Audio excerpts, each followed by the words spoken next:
Seeking Wisdom. Now, this book's backwards because the phone's flipped, but that's what it says, Seeking Wisdom. And somebody asked me, how should you focus? What should your daily routine be? I'm going to tell you this. Depending on who you listen to, you can get a whole bunch of advice. You can tell, you need to be healthy, you need to eat right, get a six pack. Other people tell you need to pursue money, get your, what they say, secure your bag. Other people tell you you got to find love. That's the most important thing. Other people are going to say happiness. This is the most important thing. But Confucius said, the man who chases two rabbits catches none. And even though I'm a big fan of going after health, wealth, love, and happiness, that's four things. The man who pursues four rabbits definitely gets none, or a woman. I don't know why Confucius said just men, but times have changed. So I'll tell you what a friend told me. Because if you're not careful in life, you ain't gonna get anything done. Because there's too much to do. If you're like me, you're busy. I'm just catching up here before I go to bed. I wanted to record this video a while ago. I'm just getting to it now. I'm sure you're busy. I have a friend named Alex, and he said he came up with this term called the atomic use case. I said, where the hell did you get that from? He goes, I don't know. I just made it up. And I said, what's the atomic use case? He said, well, you basically focus on this one thing, and by doing it, everything else lines up, kind of like dominoes. You push one, boom, boom, boom, boom, boom. You just got to push the one, and the four all fall into place. So what are the four things that you got to focus? What are the one thing you got to focus on that all four of those will fall in place? That you'll be healthy, that you'll have wealth, that you'll have love, that you'll be happy. The good life, all those things. And maybe it's what this book is about. Seeking wisdom.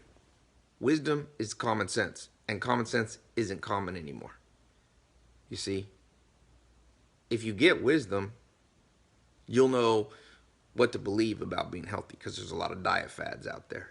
You'll know what to believe about being wealthy, because there's a lot of get-rich-quick schemes that don't work. There's some get-rich-quick ones that ain't too bad. Not get-rich-quick overnight. Those don't work. But there's ones, I call them get-rich-quicker. Most people on that slow train, they're going to be rich when they're 153, if you do the math.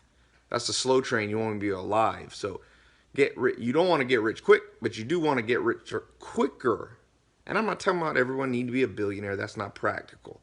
But financial independence is achievable, I believe, by everybody, especially depending on what countries you live in. Some countries a little bit harder than others. But, if you're in a Western country with democracy, you should be able to pull it off, even though it's hard, even though there's forces pulling against you. If you got that wisdom, that common sense. Like I said, it isn't common. You don't learn it in school. What does Jim Rohn say? My favorite quote right now. Formal education will make you a living, but self-education can make you a fortune. Think about what that means, the practicalities of that. It basically means this, that you go through the school system. You go through the average upbringing. I don't know how your upbringing with your parents were, but curiosity is killed. It's killed young by parents telling you to not ask so many questions and just accept what they believe. It's killed by the school system that doesn't have time or the curriculum for you. And so what happens is curiosity is the precursor to wisdom. You've got to be curious to be wise. You got to understand. It's kind of like a car. If you want to be wise about a car, you got to be able to flip the hood of the car, look inside, and understand how the engine works.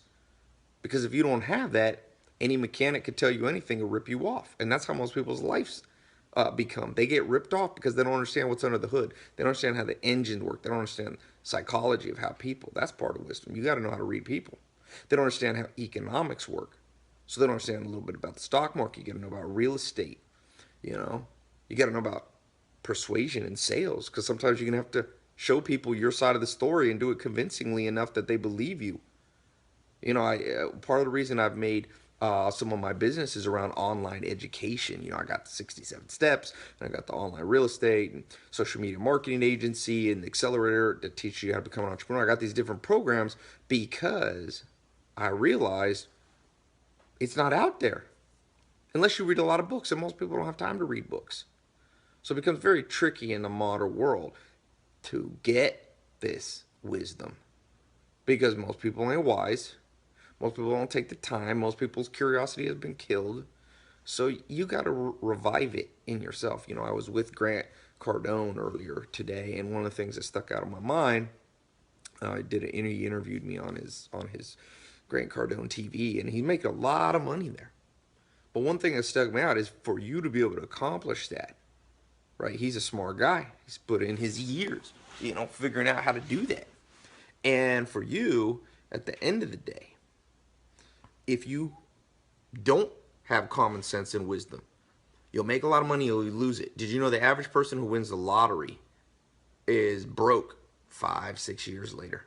The average professional athlete, the NFL, the football, National Football League, they actually call that not for long. Meaning, your money you have, you don't play long because you get injured, and you don't have your money long because you don't know how to manage it and invest it. So you got to know what's under the hood of life. You got to know how to read people. You got to know a little bit about public speaking. You got to know a little bit about sales. You got to understand marketing. And now in the modern world, you got to understand social media. If you got an idea, how is she going to read people? Mark my words, the days of billboards, the days of even TV advertisements and radio advertisements, yellow pages is all disappearing. I'm reaching you right now through social media. Bow, right there. And you can do the same thing when you have an idea, when you got a business plan, when you have a product, you want to reach a lot of people, but it's going to take wisdom, because social media isn't just a formula that you just go, I'm going to post something. Millions, hundreds of millions of people post, and most people don't see it. You got to know how to stand out from the crowd. That's understanding the cognitive biases and understanding how to read people and understand their personality types. Not all people are the same. There's probably, depending on which scientist you ask, anywhere from 10 to 20 major personality types, archetypes, you could call them. So again, that means you got to do a little study. And I'm not just talking about flip open a book and answer questions and do a little quiz, if you're in college or high school, or a night school if you're an adult. No, I'm talking about common sense ain't common. Can you do the practical stuff? And a lot of it's simpler than we try to make it. So, yeah, this Charlie Munger book, Seeking Wisdom, that's it. I'll give you an example. That's why the social media marketing program, I close it and I open it back up. I close it. Part of wisdom is understanding that most people are never going to get with the program. So what you're doing, don't make yourself 100% available to all people, because most people are fools, and you don't want to surround yourself with fools. So I got that social media marketing program. I'm like, I'll show you how you can do this and make some money, full-time, part-time. Got people making 10, 20. I think a guy making 50, 60,000. Not everyone does that, obviously. He's an exceptional case, but he's only 21. Not that exceptional. So I open it up and say, who's really hungry? Who's ready to learn?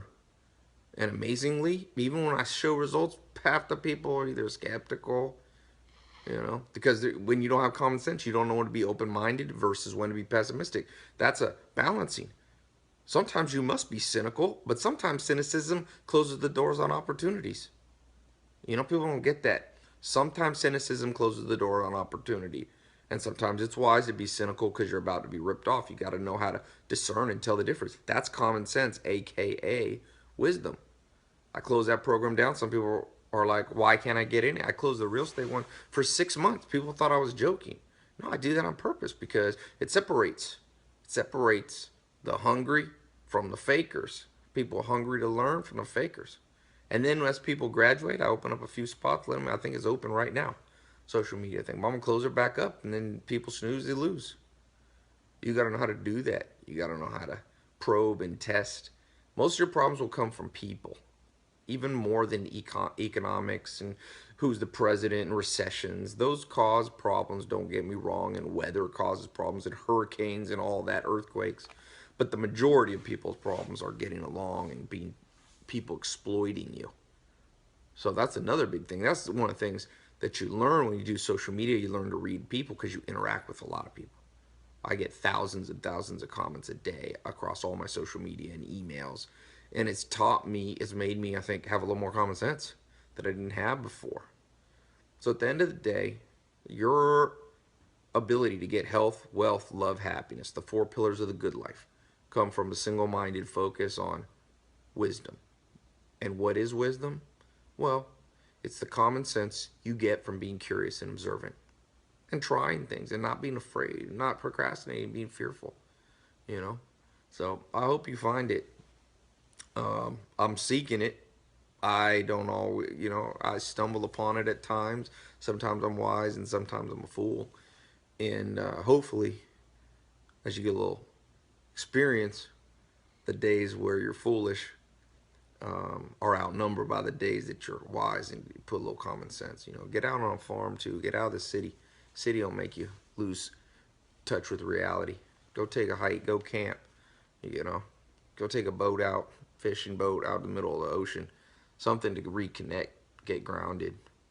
And if you do these things, the reward is you can get that health. You can make money. You know, get that health, wealth, love, and happiness. Those are the byproducts of that single-minded atomic use case. So, yeah. All right. Talk to you soon.